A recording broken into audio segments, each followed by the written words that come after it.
laawol kisal ko laawol peewal e ɓantal. Bismillahi irrahmani irrahim. Alhamdulillahi rabbil alamin. Wa sallallahu wa sallama wa baraka ala ashrafil anbiya'i wal mursalin nabiyyina Muhammadin wa ala alihi wa sahbihi ajma'in wa sallama tasliman kathira. Amma ba'du, ayyuha al-ikhwa, assalamu alaykum wa rahmatullahi wa barakatuh. ما زلنا بمشيئة الله تعالى في مواصلة هذه الدراسة وهذه المذاكرة فيما يتعلق بهذا الكتاب صحيح الآداب الإسلامية لمؤلفه شيخنا وحيد عبد السلام بالي حفظه الله تعالى ورعاه. ونحن اليوم في الباب السابع وآداب المساجد.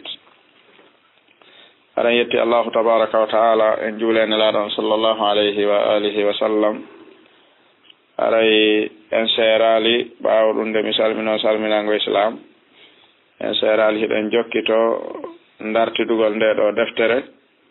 wiyetende sahihul adabil islamiya, neediji yondirɗe neediji diina islamu kan julɓe ɓen no hani netorde noon e nokkeli ɗin e piiji ɗin. aray hande hiɗen ka damal jeɗɗaɓal woni adabul masajid, needi julɗo on ka honno ka juulirde ma ɗum ka juulirɗe. julɗo on ko honno hani sifitorde, ko honno hani fokkitirde, ko honno hani wonirde e nder juulirde. ko waɗi juulirde no serti e suudu tun, ino serti kadi e makiti on. neediji muɗum ɗin ko heeriɗi, hino jeeyaɗi neediji ɗiɓe kontiɗo 14.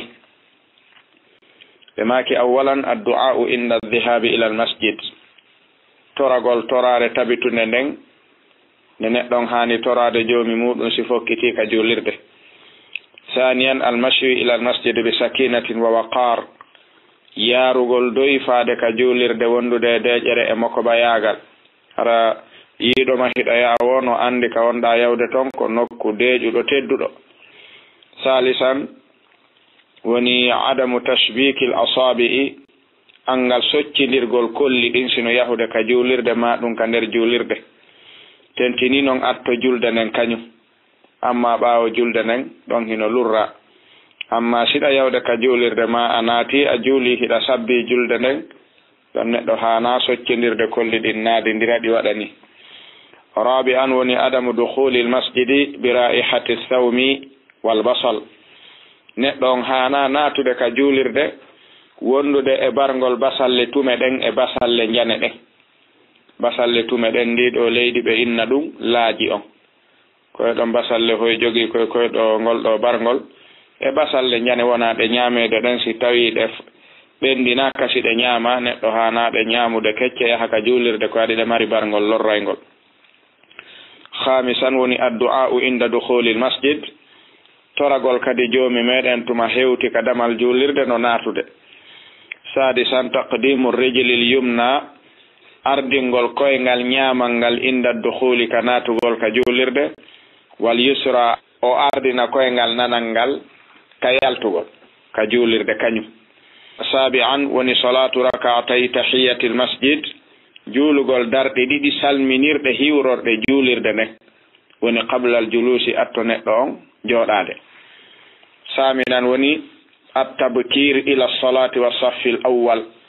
neɗɗon eto dawa faade ka julde o dawana kadi heɓugol saffu arano on.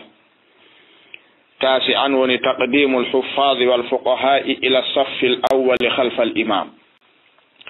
etagol ardingol al huffadi hunjiɓe qur'ana ɓen wal fuqaha e faamuɓe diina ɓen waɗaɓe ila saffil awwal ka saffu arano, ɓe wona khalfal imami ɓaawo imamu on, ɓe fewnodira e makko.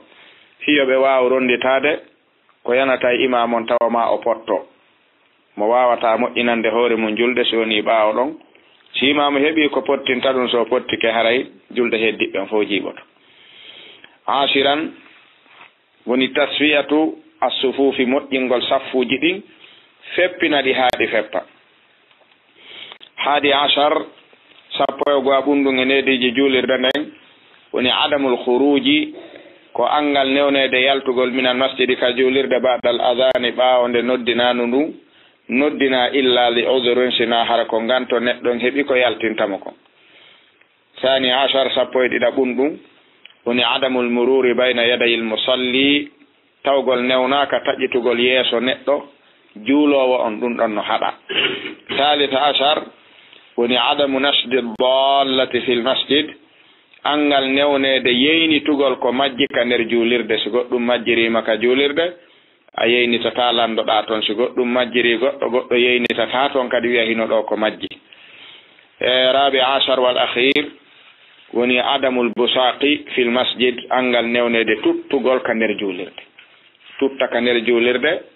ka karal juulirde kadi ka leydi ni ɓayri ɓawɗo hari na ko dalasano wonno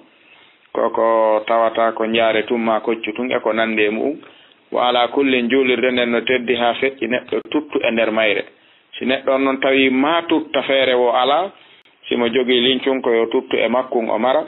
ha so yalto wuppoya kumma ɗum o yaltaw tutta aɗa ko ɗin ɗon ɗiɗi woni ko neɗɗo on newnana. Si en artiti e dalilaji ɗiɗo konguɗi ɗeɗo dame woni awwalan addu'a'u inda dhihabi ila almasjid. روى مسلم عن عبد الله بن عباس رضي الله عنهما أنه رقد عند رسول الله صلى الله عليه وآله وسلم فاستيقظ فتسوك وتوضأ وهو يقول إن في خلق السماوات والأرض واختلاف الليل والنهار لآيات لأولي الألباب فقرأ هؤلاء الآيات حتى ختم السورة ثم قام فصلى ركعتين فأطال فيهما القيام والركوع والسجود ثم انصرف فنام حتى نفخ ثم فعل ذلك 3 مرات 6 ركعات كل ذلك يستاك ويتوضأ ويقرأ هؤلاء الآيات ثم أوتر ب3 فأذن المؤذن فخرج إلى الصلاة وهو يقول اللهم اجعل في قلبي نورا وفي لساني نورا واجعل في سمعي نورا واجعل في بصري نورا واجعل من خلفي نورا ومن أمامي نورا واجعل من فوقي نورا ومن تحتي نورا اللهم أعطني نورا. haray oɗo du'a woni jangeteɗo yahugol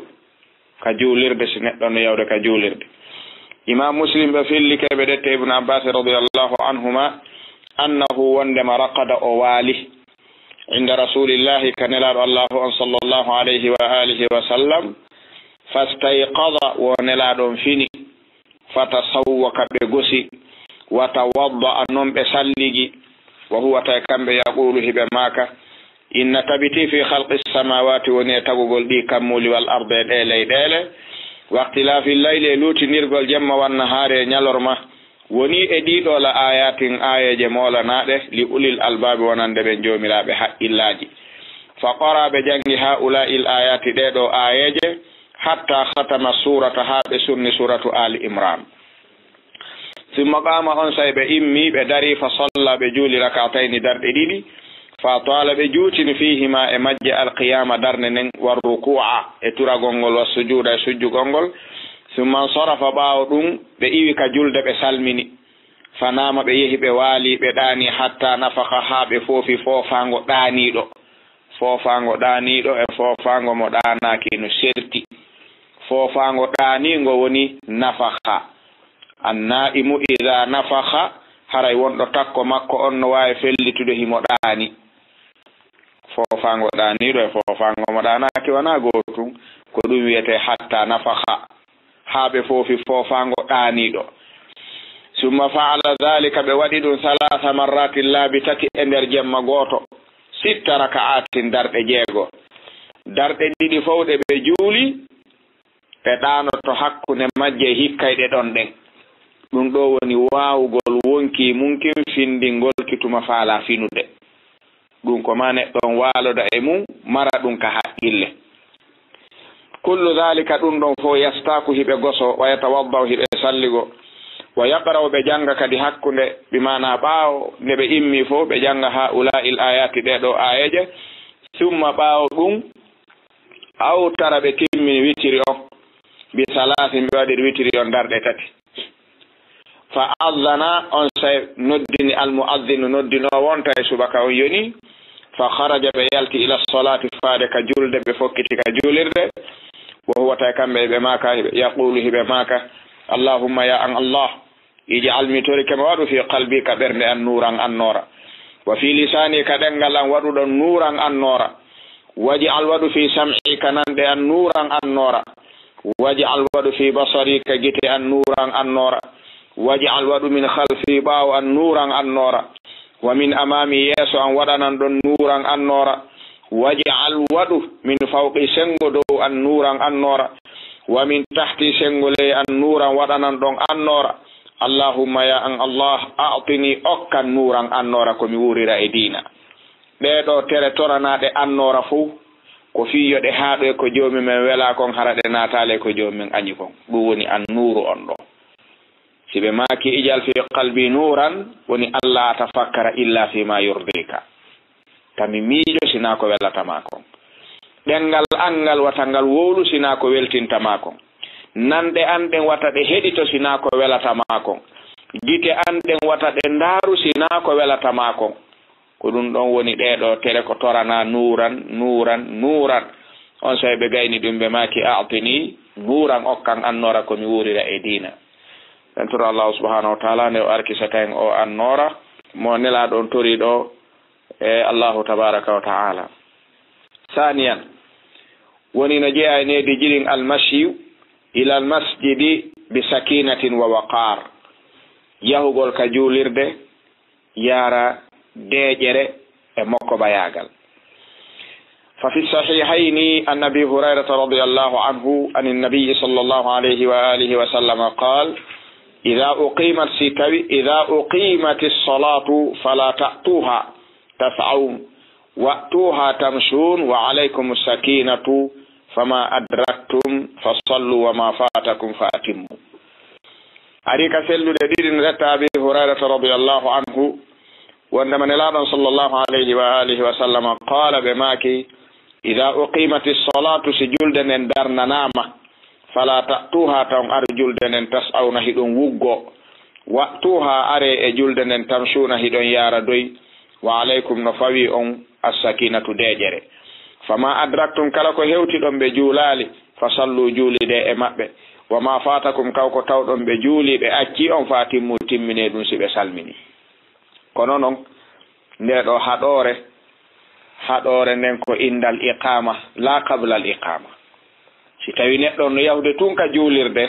o haɗatake gundugol kono si tawi koko nani noddinandu nun kon woni gundirde ɗon hara himo haɗa ko adi ko hey kon o naata ka julde hara himo duppi o andano o naatiri donc o waɗu doy o naatira hakkille o anda ko woni wadde kon o anda ka o tawi ɓe o anda ko jelo heddori si ɓe laawike moye goɗɗum e so tawi ɓe laawaki moye hunde donc sakina e waqar ɗum wawatamo tabintinande ɗum وروى البخاري كدي أن أبي هريرة رضي الله عنه أن النبي صلى الله عليه وآله وسلم قال إذا سمعتم الإقامة فامشوا إلى الصلاة وعليكم بالسكينة والوقار ولا تسرعوا فما أدركتم فصلوا وما فاتكم فأتموا أولو حديث أولا نباتو نريب كسنددي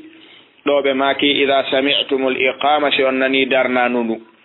فامشوا يهي إلى الصلاة كجلده wa alaykum haranoy dow moɗon bis sakinati dejere wal waqar e moko bayagal wala tusri'u wata on gundu fama adraktum kala ko hewtiti ɗon fasallu juulide e maɓɓe wama fatakum kala ko fuuti on fa timmine si imamu on salmini salisan no jeeyaynedeji ɗin adamu tashbikil asabi angal soccindirgol kolli ɗi naadidira ɗi روى الدارمي بسند حسن عن أبي هريرة رضي الله عنه قال قال رسول الله صلى الله عليه وآله وسلم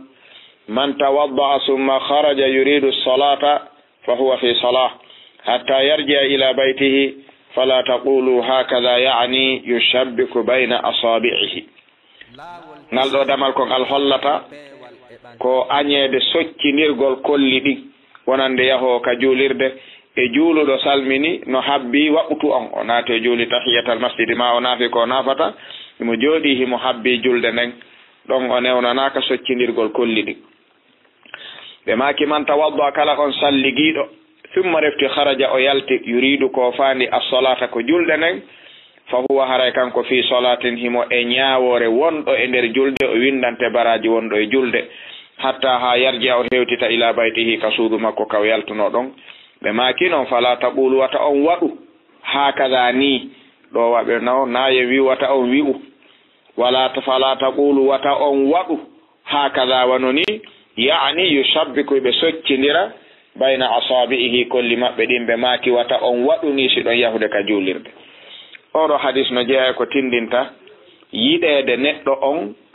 salligo ka suudu mu'um si yalta yahugol ka juulirde ɓuri moƴƴude e di neɗɗo on ala salligi yalta ka suudu mum no wawi salligade wiyaka ka juulirde salligoy to harma noon kono yiɗede nen ko ɓuri moƴƴude konko ya salligo yaltida e salligi yaha ka juulirde o raabi an no jeeya e neediji juulirde nden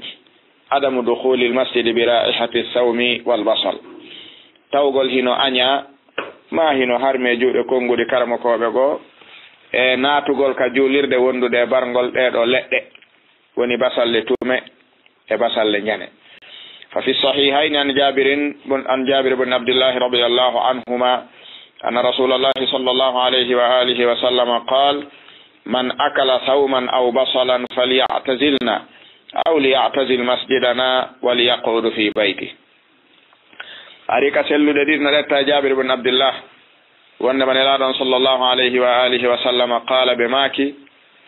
man akala kala on ñamuɗo suuman basalle tume aw basalan ma ɗum basalle jane falyatazilna yo pottito men aw liyatazil ma ɗum o pottito masjidana juulirde amen nde walyaqudu yo jooɗo fi baytihi ka suudu makko ɗo noon o yamiraka jooɗagol ngol fihi mo newnana jooɗagol ton si o jooɗike ton o arali e juuli tawi ko sabu ko o ñaami kon haɗi o ara o juula haray bakkatu angal notagol ngol no fawimo ko adi ko kanko ƴetti sabu ko haɗata o noto ko ɗo wona fi haray o newnanama bakkatu tippikemo yo so ñaami yo jooɗo ton bal ko taw ar o lorra yimɓe ɓen ko haɗi mo argol ngol ko kanko sali aray bakkatu on tippatakomo ɓe maki sabu on e ko ɗum haɗira kon ko tawgol malayika ɓe lorroray ɗi barngol e ɗeɗo leɗɗe si neɗɗo ñaami ɗeɗo leɗɗe so wowli malayika ɓe lorroray ngol ɗon barngol yimɓe ɓe men kadi lorroray ɗum rawa muslimun aydan an jabir bin abdillahi radiallahu anhu an innabiyi sallallahu alayhi wa alihi wa sallama qal man akala albasala wathuma والقراث فلا يقربن مسجدنا فإن الملائكة تتأذى مما يتأذى منه بنو آدم نلانون عليه الصلاة والسلام بماكي من أكل كلا أنيامو البصل بصل لدن والثوم اتوم دن بصل لتوم on والقراث انغال دو لغال كو لغال مرغال برغول بماكي فلا يقربن واتو ko satti wa masjidana julirde amende فإن الملائكة ملائكة بن تتأذى بلورورو مما يتأذى دون كلورورتو منه مودum banu adam ɗeɗo leɗɗe hino lorra bani adam barngol mum no lorra e ñamugol noon basalle ɗen e basalle tume ɗen giyaka e ko harmi kañum tigiri kono si neɗɗo no fokkiti ka juulirde ma o yahay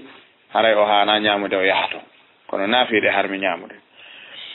ari fi musnad ahmad bi sanadin la ba'sa bihi an nabi sa'id al-khudri radiyallahu anhu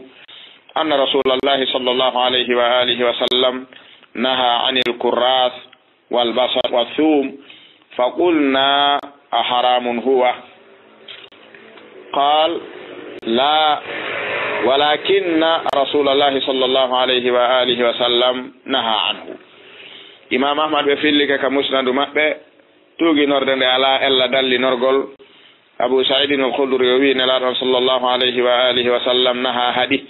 anil kurrase ga e ngal ɗo leggal ñamugol ɓiɓɓe mum wal basale ɗeɗo basalleje wa suumo e ɗeɗo basalle tume faqulna mi wiyani abu sa'idin a haramun huwa taabi ene landi ɗum ene leɗɗe ɗen no harmi ñamugol ɗen ɗon qala wi la min naali no harmi walakin rasulallahi sallallahu alayhi wa alihi wa sallam naha anhu nelaɗon haɗi no harmi harmana ɗum imbini men ɓe haɗi men men memata. Hada huwa al aham. Daraja no harmi ma no aña ma no yiɗama na ɗum nelaɗo yamiri yer ko wawɗa o waɗa, nelaɗo haɗi pottito gasi. روى مسلم في صحيحه أن أبي سعيد الخدري رضي الله عنه كذي قال لم نعد أن فتحت خيبر فوقعنا أصحاب رسول الله صلى الله عليه وآله وسلم في تلك البقلة الثوم والناس جياع فأكلنا منها أكلا شديدا ثم رحنا إلى المسجد فوجد رسول الله صلى الله عليه وآله وسلم الريح فقال من أكل من هذه الشجرة الخبيثة شيئا فلا يقربن في المسجد. فقال الناس حرمت حرمت. فبلغ ذاك النبي عليه الصلاة والسلام فقال أيها الناس إنه ليس بتحريم ما أحل الله لي ولكنها شجرة أكره ريحها. إمام مسلم بفلك كسل نمأنا دتا هاجوني أبو سعيد الخدري رضي الله عنه قال لم نعد من ونالي أن فتحت ها أدتا خيبر نبالي من وني هاتون أدتنا من خيبر فوقعنا من يعني من أصحاب رسول الله صلى الله عليه وآله وسلم من كويتون في تلك البقلة دندون لدى تاوتا كو نيامتede دندون غسوني أثوم mi yiɗum no aawa hino moƴƴi hino ɓendi hino golli wanna so tawi yimɓe ɓen jiya on no weela fa kalna men ñaami e ɗen basalleje ɗon min ha aklan shadidan ñandu sattundu ɗuɗundu summa ruhna men hirndi ila almasjidi ka julirde fa wajada rasulullahi sallllahu alayhi wa alihi wa sallam arriha bargol ngol tawi ɓe ko waɗi ñaamuɓe ɓen ɗuuɗi ngol heɓi doole ha فقال بماك من أكل كلا أنيامو من هذه الشجرة الخبيثة قال دو لغال سوبغال سوبغول دونو ونا سوبغول حربغول كو سوبغول بارغول مونغول بماكي كلا نيامو دو دو لد شيئا هونde فلا يقربنا وتو باتو من في المسجد كجولر. فقال الناس ببن فامي ناني دون توم بي حرمت او لد دن حرمنا ما ديدو. فبلغ ذاك النبي دون توتو إن لا دون عليه الصلاة والسلام وندما بحرمني جوني بسال لدن اتومي دك فقال بماكي أيها الناس إنه ليس بتحريم من هانا نالا ليس بهانا نالا تحريم حرم قل ما أحل الله لي دونك الله دقنا نمي ولكنها كوني تنديدو لده شجرة كولده توتا أكره ميدو أني ريحها بارنغول مجيوم en yi'i shajaratun khabitha on firtiɗum ɗon walakinnaha shajaratun akrahu rihaha holli ko bargol ngol woni ɓe yiɗa wana ñamete on tigiri woni ko harmi ma ko soɓi sen faami ɗon. khamisan woni addu'a'u inda dukhulil masjid neɗɗon no haani e torade allahu tabaraka wa taala tumawnatata ka juulirde o. rawa muslimun an abi husaydin رضي الله عنه قال قال رسول الله صلى الله عليه وآله وسلم إذا دخل أحدكم المسجد فليقل اللهم افتح لي أبواب رحمتك وإذا خرج فليقل اللهم إني أسألك من فضلك. دعاء جنگتيد سنوناتيد كجولير بإمام مسلم بفلك عن أبي حميد كمودتي عن أبي أسيد قال رسول الله صلى الله عليه وآله وسلم إذا دخل سفالا مناتو لأحدكم غوتو مودون المسجد كجوليرد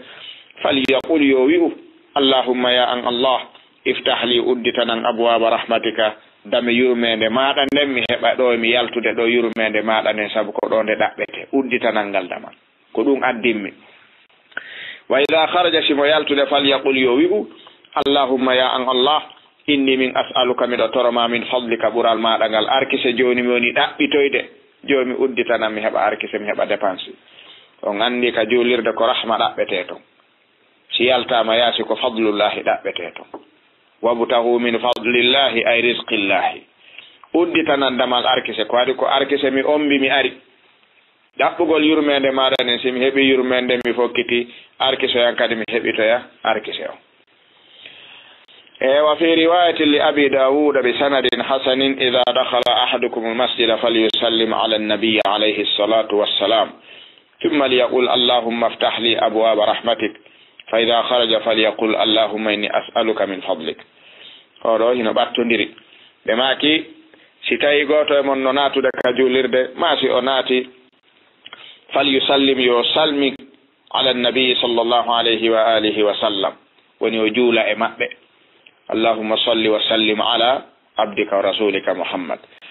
ثم يقول رفتي اللهم يا أن الله افتح لي أدتنا أبواب رحمتك دم يرمين دمارن أدتنا مهبا دندو عندي سنة هولي دنغنا تتاتو ورنغا ميلو ما من حالوي مفالا يرمين كدون هبتو فإذا خرج سويالتي فليقول اللهم يا أن الله إني من أسألك من دكتور ما جوني من فضلك أركي سما دون برال ما دنغال سميه هي مهبو كميورا. روى ابن ماجه بسند حسن كان أبي هريرة رضي الله عنه أن رسول الله صلى الله عليه وآله وسلم قال إذا دخل أحدكم المسجد فليسلم على النبي عليه الصلاة والسلام وليقل اللهم افتح لي أبواب رحمتك وإذا خرج فليسلم على النبي صلى الله عليه وآله وسلم وليقل اللهم اعصمني من الشيطان الرجيم. بما كشتاي غوتو مون هنا ناتو دكا جوليرده فليسلم يجول على النبي عليه الصلاة والسلام وليقول اللهم يا أن الله افتح لي أدتنا أبواب رحمتك دم يرمين ماذا ننكو أمي فعلاك جوليرده دو وإذا خرج سويالتي فليسلم يجول كري على النبي عليه الصلاة والسلام وليقول اللهم يا أن الله اعصمني دندن من الشيطان الرجيم إمرده الشيطان ردالو. وفي رواية ابن خزيمة وابن حبان وليقول اللهم أجرني من الشيطان الرجيم وليقول اللهم يا أن الله أجرني دنا من الشيطان الرجيم إمرد بني أو الشيطان ردالو. وني دعاء آخر دعاء قطغون أري روى أبو داود كان بسند حسن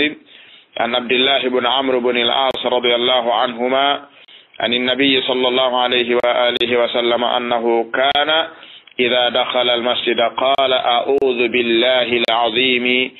وبوجهه الكريم وسلطانه القديم من الشيطان الرجيم قال فإذا قال ذلك قال الشيطان حفظ مني سائر اليوم. أولو كدعاء قطغو وتعطكو إمام أبو داود فيلي بسند حسن ودت عبد الله بن عمرو بن العاص مدت نلادون عليه الصلاة والسلام أنه وانما نلادون كان بلاتنا إذا دخل المسجد سبناتي كجوليرد قال بما كي أعوذ بالله العظيم مدو مولرو الله موضع وبوجهه الكريم مدو مولرو يسو مكو تدنغو وسلطانه القديم مدو مولرو لام مكو نيبو من الشيطان الرجيم يودان دامبوني أو شيطان ردارو. قال بما كي فإذا قال ذلك سجيادون ووليدون قال الشيطان شيطان وي حفظ أودورينا مني أن سائر اليوم نيالنغال بيتو هند ميغاينا تا أودو هوني الله سبحانه وتعالى رينون ابن شيطان. سادسا وني تقديم الرجل اليمنى عند الدخول واليسرى عند الخروج. نجي أي نيدي جدي نتلون أردنا كوينغال نيامنغال كناتوغول أو أردنا كوينغال ناننغال كيالتوغول. روى الحاكم وصححه ووافقه الذهبي عن أنس بن مالك رضي الله عنه أنه كان يقول من السنة إذا دخلت المسجد أن تبدأ برجلك اليمنى وإذا خرجت أن تبدأ برجلك اليسرى. وانما أولو إمام الحاكم بفلك كمستدرك سلني أندون حديث توتيب سلغل أندون حديث إمام الذهبي في تلخيصه. ينادت أنس بن مالك رضي الله عنه أنه كان يقول بلا تنهب معك من السنة نجيء سنة إذا دخلت سياناتي المسجد كجوليرد أن تبدأ نفطرتا برجلك اليمنى كوينغال ما نيامنغال وإذا خرجت سيالتا كجوليرد أن تبدأ نفطرتا برجلك اليسرى كوينغال ما ناننغال. علماء مصطلح الحديث بوي أي صحابة جوي من السنة haray ɗum hino mari hukmul marfu'i haray no mari ñaawore tabitugol koye nelaɗo ɗetti ɗum ko waɗi koɓe hoolaɓe ɓe bakata e nelaɗo ɓe damba e maɓɓe koɓe anda sellugol e maɓɓe idan mina sunna ko no mari hukmu raf'i hino ɓanta ɗetta e nelaɗon sallllahu alayhi wa alihi wa sallam damal hikkungal ɗon ngal e ngal darrortel ngal ɗon hande woni salatu rak'atayi tahiyatil masjid qabla al-julus juulugol neɗɗon darɗe ɗiɗi so naati ka nder juulirde atto jooɗaade ɗum ɗo no fi kulli waktu e kala waktu ko waɗi ɗeɗo darɗe ɗiɗi ko min zawatil asbab as-salawatu zawatil asbab ɓe maaki la wakta laha waktu ala ka ɗe haɗa tuma neɗɗo naati ka juulirde wo haray ko yo juulu ɗeɗo darɗe ɗiɗi so jooɗo ɗum noon ko an anndi ko bimbi ma ko kiikiiɗe ma ko jemma ma ko ñalorma imam no wadde khutuba imam ala wadde khutuba ko ala haddin sawa ففي الصحيحين نبي قتادة رضي الله عنه أن رسول الله صلى الله عليه وآله وسلم قال إذا دخل أحدكم المسجد فليركع ركعتين قبل أن يجلس أبو قتادة وين لا بماكي عليه الصلاة والسلام إذا دخل ستوي ناتي أحدكم قوتو يموت أن المسجد كجوليرد فليركع يوتره وبانتو وجول ركعتين درد ديدي قبل أن يجلس أتو وجوداد لذلك يميرورين wo hatta law kana limamu alal minbar ɓe ɓeydi ɗo wondema ɗo yen faamu haysi imamu no ka hoore gangunal ɗeɗo no shar'ina wa fi sahihayni kadi aydan an jabir ibn abdillah radiyallahu anhuma qal jaa rajulun wannabiyu sallallahu alayhi wa alihi wa sallam yahtubu nnas yawma aljum'a faqala asallayta ya fulan qala la qala qum farka' rak'atayn e ka sellude ɗiɗi ɗettama e Jabir radiyallahu anhuma wondema gorko goto arino ka nelaɗo ka juulirde tawi ɓe wadde hutuba ɓe hutubude yimɓe ɓen ñande juma o naati tun o jooɗi ɓe taƴi hutuba on ɓe maaki a sallayta ya fulan an kaari jooɗiɗo joni a juuli qala o wi laami juulali mi naatu tun mi jooɗi qala ɓe maaki qum immo farka rakatayni juula darɗe ɗiɗi oɗo hadis ko laaɓuɗo poy ko sarihun fi mahalli nisa oɗo no laaɓi poy pottingol wi'ugol wondema si tawi imam on no wadde hutuba tawta e waɗɗagol juuɓi mana juulugol ɗeɗo darɗe ɗiɗi hare neɗɗo no wawi accude ɗon rawa muslimun fi sahihihi an jabir ibn abdillah radiyallahu anhuma qala jaa sulayk al-ghatafaniyu yawma al-jum'ati wa rasulullahi sallallahu alayhi wa alihi wa sallam yaktubu فجلس فقال له يا سليك قم فاركع ركعتين وتجوز فيهما ثم قال إذا جاء أحدكم يوم الجمعة والإمام يخطب فليركع ركعتين وليتجوز فيهما أرى إمام مسلم بفلك كسل نماء عن جابر بن عبد الله رضي الله عنهما قال جاء أرين أرى ويتيد سليك الغطفاني كنتو أرنودو يوردو كدوري أركن لادون عليه الصلاة والسلام yawmal jum'ati o naati ka juulirde ñande juma tawi wa rasulullahi sallallahu alayhi wa alihi wa sallam yaktubu hino wadde hutuba fa jalasa sulayk oɗo jooɗi fa qala lahu nelaɗon ɓe makanimo ya sulayk ɓum farka immo juula rakatayni darɗe ɗiɗi wa tajawwaz fihima raɓɓin ɗinnoɗa e majje siko fatiha tun jannguɗa e majje heɓuɗa ruku e sujudu tayiɗa salminɗa yakfika woni ta juulirde wasi tawino wowɗa juulirde noon goɗɗe goo juuluɗe raɓɓinɗinaɗe summa qala reftiɓe maaki ida jaa ahadukum si goto e mon ari yawmal jumaa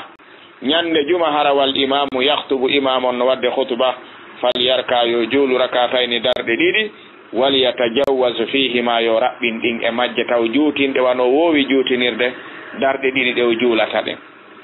haray oɗo hadis kadi ko taƴoma hallu nisa hay si tawi salotoɓe ɗum no waɗɗi ruttira e oɗo hadis wi'ugol mo sulaykul ghatafani ko nelaɗo taƴiri hutuba on wimo immo juula ko tawgol har ko miskino ko wasuɗo nelaɗon wowlu fi makko fi yimɓe ɓen yeƴƴitomo si gasi okkoramo ɗiɗo fof ko haalaji ɗum ɗi tawata hay si ɗum no woni na ɗum woni ko faala ɗen famude ɗo feƴƴuɗe ɗen fof sulaykul ghatafani na kanko na wiyede e haray wala kullin ko fameten nde ɗo ko yamironde nelaɗon yamiri ɗen toɗo Allah subhanahu wa ta'ala yo arkisen aynugol gollitira ko ɓe yamirta en kon o danda e welsindagol e ko ɓe yamirta en kon daroɗen ɗon ha e ñalɗe aroje ɗen inchallahu timmintinen damal ngal hada wallahu taala ala wa alamu.